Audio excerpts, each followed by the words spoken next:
In a quiet little suburb where everyone knew each other's business, a mother and her teenage daughter moved into a cozy house on Maple Street. The mom, who worked long hours as an ER nurse, was excited about starting fresh in this peaceful neighborhood. Her daughter, a spirited high school senior with dreams of becoming a police officer, wasn't so sure. To her, the place felt too perfect, almost fake, like one of those TV shows where everything looks nice but there's always some hidden drama lurking beneath the surface. The first few days were uneventful. Neighbors stopped by to welcome them, bringing over cookies or offering tips about local grocery stores. But it didn't take long for the cracks to show. This neighborhood had rules, a lot of them. And at the center of all these rules was one woman, Karen Wilson. She wasn't officially in charge, but everyone treated her like she was the queen of Maple Street. If you parked your car on the street overnight, fine. Left your trash bin out past noon, another fine. Put up Christmas lights after December 6th, you guessed it, a fine. Karen prided herself on keeping things orderly. She walked around with a clipboard, jotting down notes whenever someone broke what she considered sacred laws. Some people thought she was just doing her job, but most found her annoying. Still, no one dared to cross her, except for the new family. TTA, daughter, a headstrong girl with a knack for pushing boundaries, didn't see why anyone should care if her car was parked slightly crooked or if she hung Halloween decorations until Thanksgiving. When Karen sent her a letter demanding she attend the next HOA meeting, the girl rolled her eyes and tossed it into the trash. Her mom warned her not to make waves. They were new here after all. But the daughter shrugged it off. "She can't. Tell me what to do," she said confidently.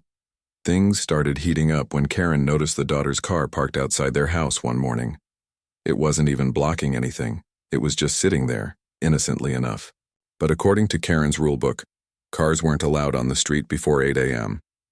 So bright and early the next day, the daughter woke up to find orange cones surrounding her car. There was also a note taped to the windshield.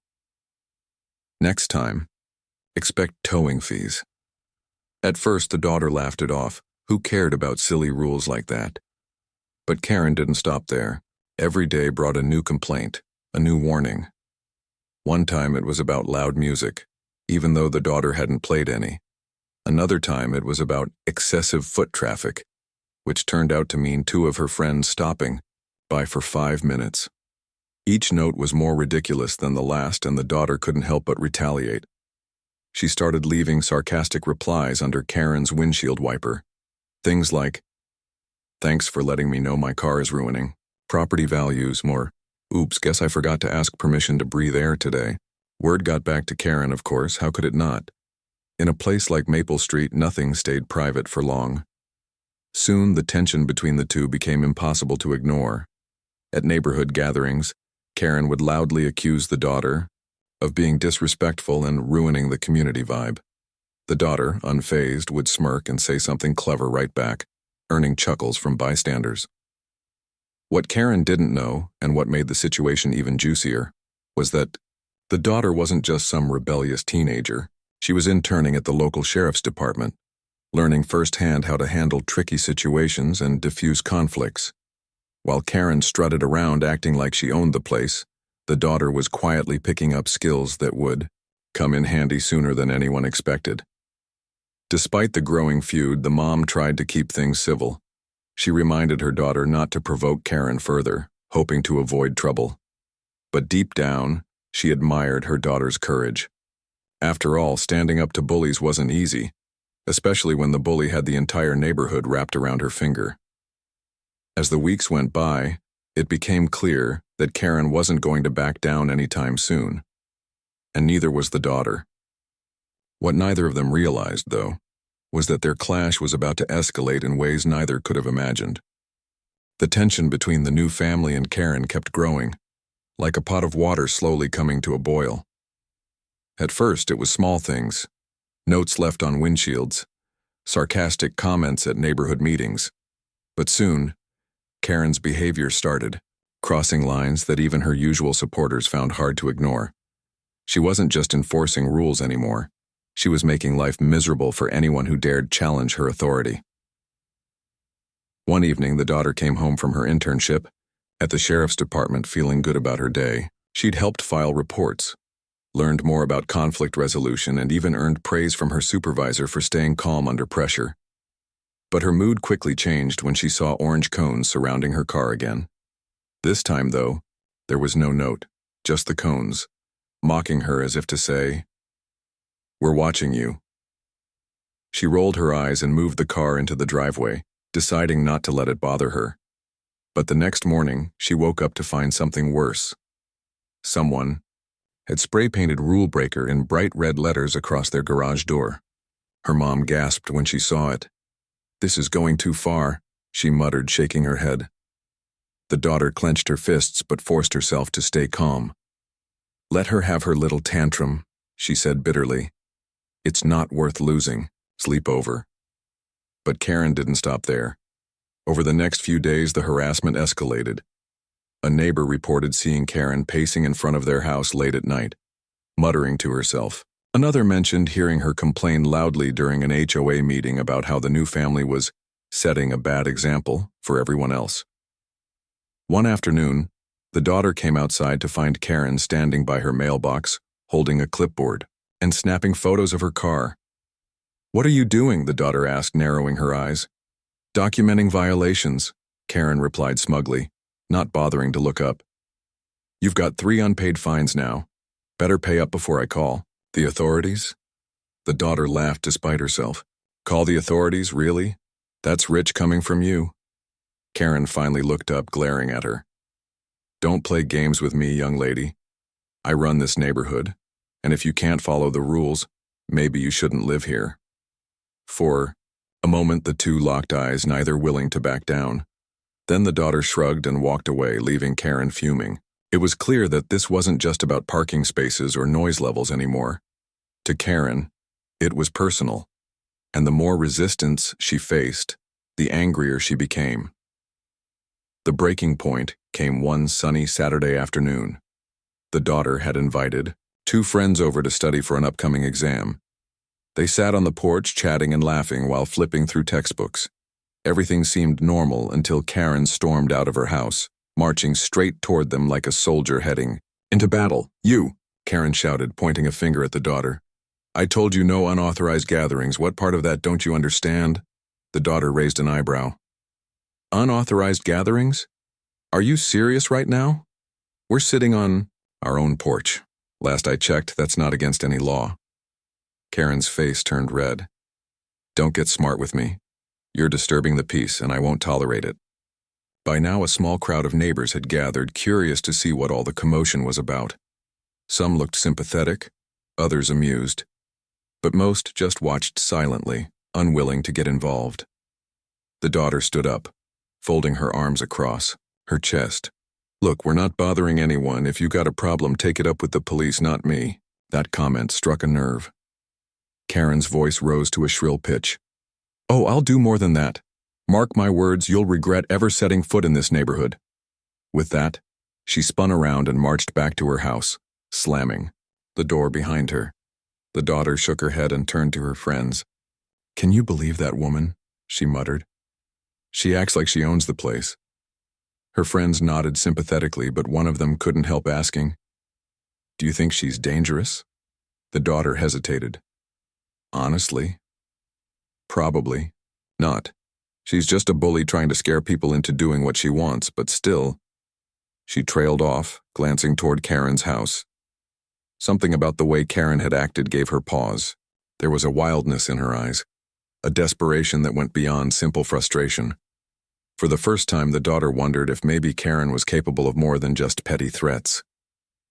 Later that evening, after her friends had left, the daughter sat on the couch scrolling through her phone.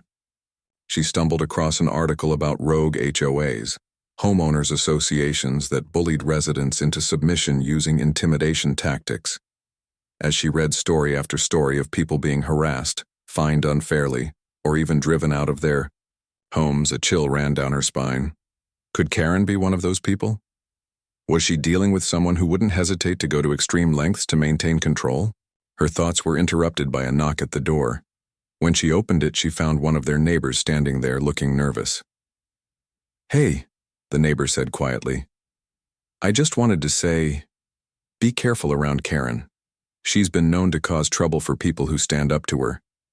I'm not saying she's dangerous, but, well, you never know. The daughter thanked the neighbor and closed the door, her mind racing. She knew Karen was difficult, but could she really be dangerous? The thought lingered in her mind as she climbed into bed that night, unable to shake the feeling that things were about to get much worse.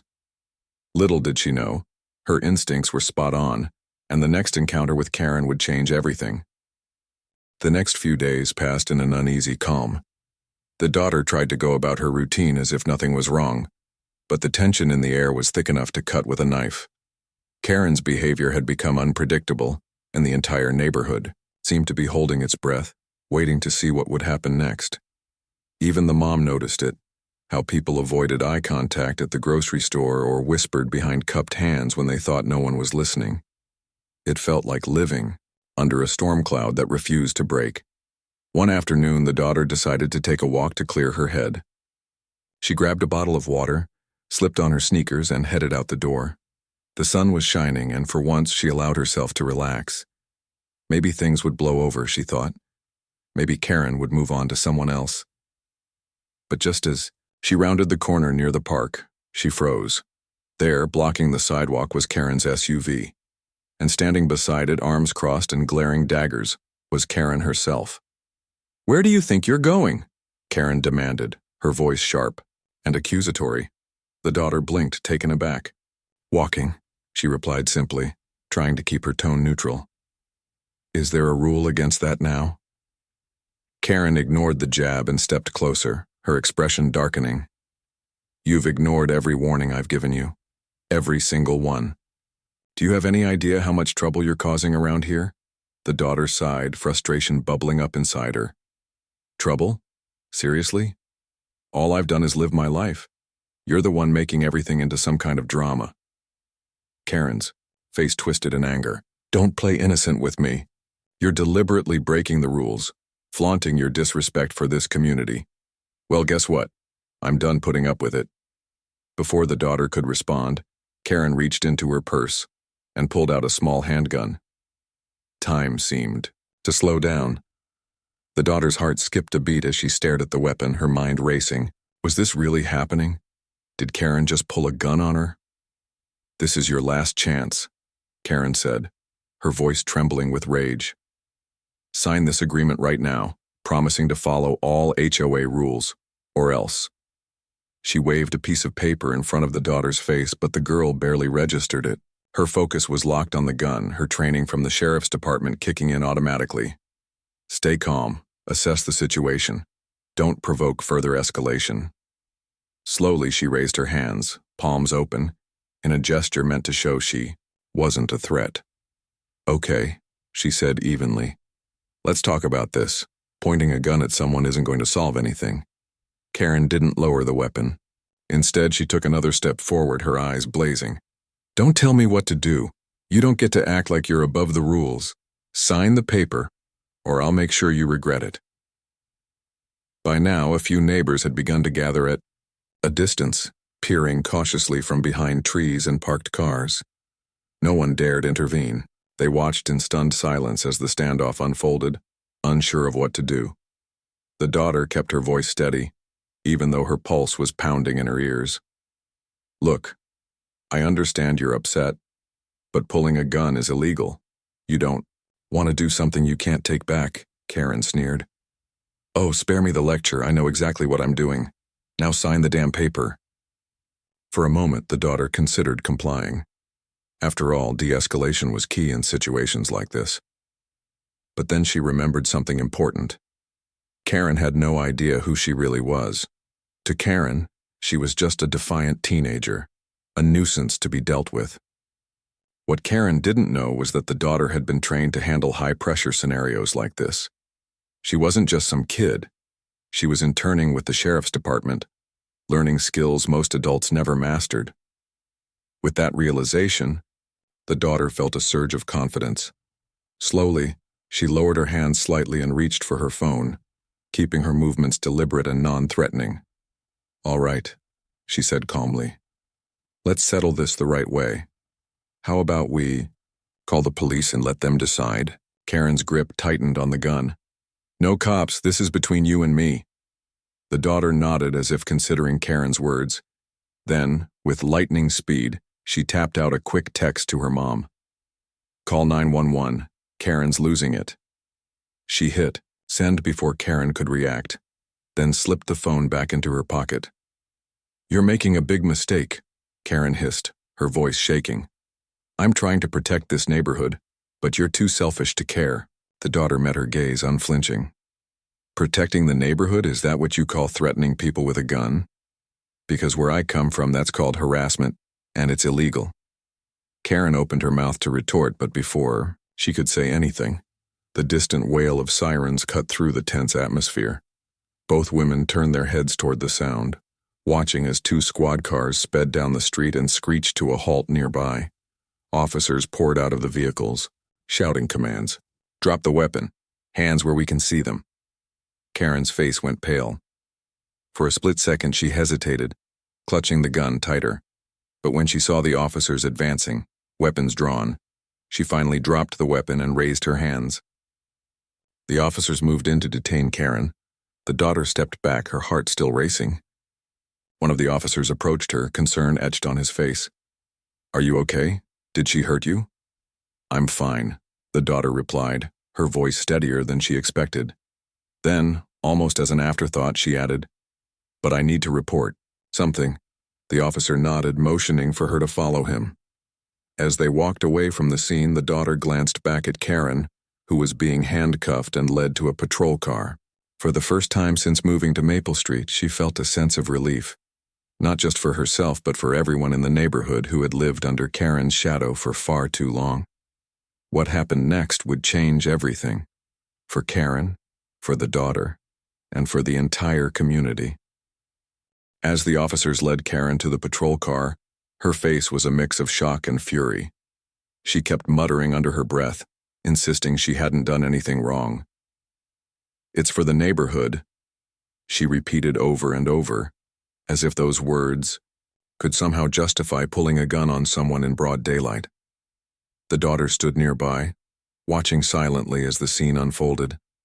Her hands were still trembling slightly, but she forced herself to stay composed. After all, this wasn't just about her anymore, it was about exposing the truth. One of the officers turned to her and asked again, Are you sure you're okay? That must have been terrifying. The daughter nodded. Yeah, I'm fine, but there's something you should know. She hesitated for a moment, then added, I'm interning with the sheriff's department, and I think this might be bigger than one person losing their temper. The officer raised an eyebrow, clearly surprised. You're with the department? She pulled out her badge from her pocket, a small, shiny rectangle that carried more weight than its size suggested. Yes. I've been gathering information on some questionable practices in this neighborhood. This incident might be the final piece we need.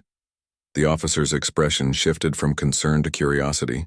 He motioned for her to follow him to one of the squad cars, where they could talk privately. Meanwhile, Karen was shoved into the back seat of another patrol car, still protesting loudly. Neighbors lingered awkwardly on the sidelines, unsure whether to feel relieved or guilty. Some had known deep down that Karen's behavior was toxic, but few had ever dared to speak up. Now, seeing her arrested in front of everyone, they couldn't help but wonder how things had gotten so out of hand. Inside the squad car, the daughter explained everything to the officer. She told him about the constant harassment, the petty rules designed to control people, and how Karen seemed to operate above the law. She even mentioned the spray-painted garage door and the orange cones, small acts of intimidation that added up to a pattern of abuse. Most importantly, she revealed that Karen wasn't alone. Other neighborhoods in the area had reported similar issues with rogue HOAs, and her internship had been part of a broader investigation into these kinds of power grabs. The officer listened intently, nodding as he jotted down notes. When she finished, he leaned back in his seat and let out a low whistle. This is serious stuff, he said. We'll have to look into it further, but based on what you've shared, it sounds like Karen's been using fear to keep people in line. The daughter nodded grimly. Exactly. And trust me, She's not the only one. People like her thrive when no one stands up to them. That's why I didn't back down, even when she pulled that gun. The officer gave her a long, thoughtful look. You handled yourself well out there. Not many people would have stayed calm in that situation. She shrugged modestly. Training helps, plus I knew she wasn't going to shoot me. She wanted to scare me, not hurt me. Still. She trailed off, glancing toward the patrol car where Karen sat fuming. It's scary how far some people will go to hold on to power. By now, news of the arrest had spread through the neighborhood like wildfire. A small crowd had gathered around the scene, whispering among themselves.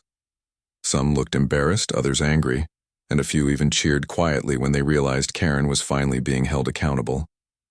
One elderly neighbor approached the daughter, cautiously wringing her hands. "I'm so sorry," the woman said softly. "We should have said something sooner. We all knew what she was doing, but, well, no one wanted to make waves." The daughter smiled gently. "It's okay. I get it. Standing up to someone like her isn't easy. Believe me, I know." The woman nodded, tears welling up in her eyes. "Thank you for doing what you did. You've given us our neighborhood back." As the sun began to set, casting long shadows across the street, the officers finished processing the scene. Karen was officially taken into custody, charged with aggravated assault and brandishing a firearm unlawfully. As they drove her away, she stared out the window at the daughter, her expression unreadable. Was it anger? Fear? Regret? It was hard to tell. Later that evening, word of the arrest reached local news outlets. Reporters descended on Maple Street, eager to hear the story of the teenager who had stood up to a tyrannical HOA leader. The daughter found herself at the center of attention, fielding questions from journalists and receiving messages of support from strangers online. At first, she felt overwhelmed by all the attention, but her mom reminded her of something important. "You did the right thing," her mom said firmly. "Sometimes standing up for yourself means standing up for others too. Don't forget that." The daughter nodded, feeling a renewed sense of purpose. This wasn't just about taking down Karen. It was about sending a message that bullying and intimidation wouldn't be tolerated no matter who was behind it. Over the next few days, the neighborhood began to change. Without Karen's iron grip, people started loosening up. Cars parked on the street without fear of fines. Holiday decorations stayed up longer than usual. Even the annual block party felt livelier, with laughter echoing through the streets instead of whispered complaints about HOA rules. But perhaps the biggest change was within the residents themselves. For years they had allowed Karen to dictate their lives, too afraid to speak out. Now, inspired by the daughter's bravery, they began organizing meetings to discuss how to run the neighborhood more fairly. They voted to dissolve the old HOA board and replace it with a new system, one where decisions were made collectively rather than imposed by a single person. Through it all, the daughter remained humble. She didn't see herself as a hero. She was just someone who had refused to back down when faced with injustice. Still, she couldn't deny the impact her actions had made, not just in her own life, but in the lives of everyone around her. For Karen, her story took a different turn. Facing mounting legal pressure, she eventually pleaded guilty to reduced charges in exchange for community service and mandatory anger management classes. In court, she tearfully apologized to the neighborhood, claiming she had only wanted to protect property values. Few believed her sincerity, but most agreed it was better to move on than dwell on the past. For the daughter and her mom, life on Maple Street became peaceful again. But this time, it was a peace built on mutual respect rather than fear. And, while the scars of the ordeal would always remain, they served as a reminder of the strength it took to stand up to tyranny and the power of courage in the face of adversity. The aftermath of Karen's arrest brought a wave of changes to the neighborhood, like the first breath of fresh air after a long storm. The daughter, who had become an accidental hero, found herself at the center of attention, not just locally, but across the county. News outlets picked up the story, framing it as a David and Goliath tale where a teenager took on a tyrant and won. Social media buzzed with hashtags like "No More Bully HOAs," and stand up for your rights. People shared their own stories of dealing, with overbearing HOAs turning what happened on Maple Street into a symbol of hope for others facing similar struggles. Despite all the attention, the daughter stayed grounded. She didn't see herself as some kind of crusader. She was just someone who refused to let fear dictate her life. Her mom often reminded her that standing up to bullies wasn't easy, but it was always worth it. "You've inspired people," her mom said one evening over dinner. "Not because you're perfect, but because you showed them they don't have to stay silent." The neighborhood meetings became lively again, filled with laughter and genuine discussion instead of tense arguments about rules no one cared about. Residents came together to create a new system, one based on fairness and cooperation rather than control. They formed committees to handle different aspects of community life, ensuring decisions were made democratically. For the first time in years, people felt like they actually belonged to something bigger than themselves. One of the biggest victories was the creation of a good neighbor policy. Instead of fining each other for minor infractions, residents agreed to resolve conflicts through open communication. If someone left their trash bin out too long or parked in the wrong spot, neighbors would simply knock on their door and ask, politely, if they could fix it. It was a small change, but it made a world of difference. People started talking to each other more, sharing meals, and even organizing events like movie nights in the park. The sense of camaraderie grew stronger with each passing week. Karen's absence loomed large at first, but eventually, she faded into the background of everyone's minds. Her public apology during court proceedings was met with mixed reactions. Some neighbors felt sorry for her, believing she had been misguided rather than malicious. Others saw it as too little, too late. Either way, most agreed that moving forward, without her interference, was a blessing.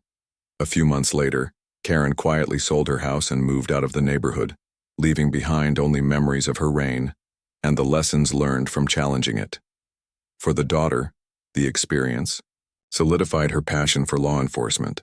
The sheriff's department praised her quick thinking and professionalism during the confrontation with Karen, fast-tracking her application for future roles. Supervisors said they rarely saw someone so young handle such a volatile situation with so much poise. Her internship turned into a mentorship program, giving her access to advanced training opportunities.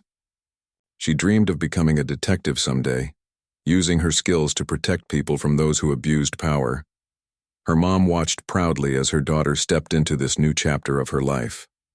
There were moments when she worried. What mother wouldn't? But she trusted her daughter's instincts. After all, she had proven time and again that she could navigate tough situations with grace and determination. As spring rolled around, the neighborhood transformed. Flowers bloomed in gardens and kids played freely in the streets without worrying about arbitrary fines.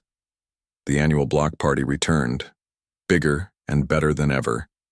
This time the daughter stood on stage alongside other residents, helping hand out awards for things like Best Garden and Most Improved House. When someone jokingly suggested giving her an award for taking down the tyrant, she laughed and shook her head. "I didn't do it alone," she said. "We all stood up together." The crowd erupted in applause, not just for her, but for the entire community.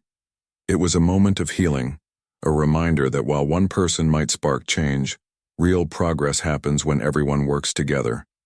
Even Karen's legacy had a silver lining.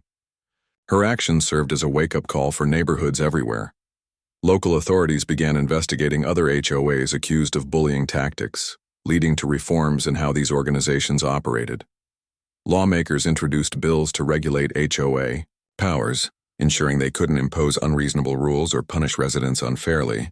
The daughter's story became a case study in civics classes, teaching students about accountability, courage, and the importance of standing up for what's right. Life on Maple Street wasn't perfect, it never would be, but it was better. The scars of the past remained, but they were reminders of resilience rather than defeat. The daughter often thought about how far they'd come since that first day they moved in. Back then, the neighborhood had seemed cold and unwelcoming, governed by fear and intimidation. Now it felt warm and alive, full of people who genuinely cared about each other. One evening, as the sun dipped below the horizon, painting the sky, In shades of orange and pink, the daughter sat on the porch with her mom. They sipped lemonade and listened to the sounds of the neighborhood. Kids laughing, dogs barking, and music drifting from a neighbor's backyard barbecue. "You know," the daughter said, breaking the comfortable silence, "I used to think this place was fake, like too perfect to be real." Her mom smiled. "And now?" "Now I think it's perfect because it's real. Flaws and all." Her mom chuckled. "That's life, kiddo. Messy, unpredictable, but beautiful if you let it be." They sat there, for a while longer, enjoying the simple pleasure of being part of a community that had weathered a storm and come out stronger on the other side. For the daughter, it was proof that even in the face of adversity, kindness and courage could prevail. And as she looked around at the smiling faces of her neighbors, she knew one thing for certain. Maple Street wasn't just a place, it was home.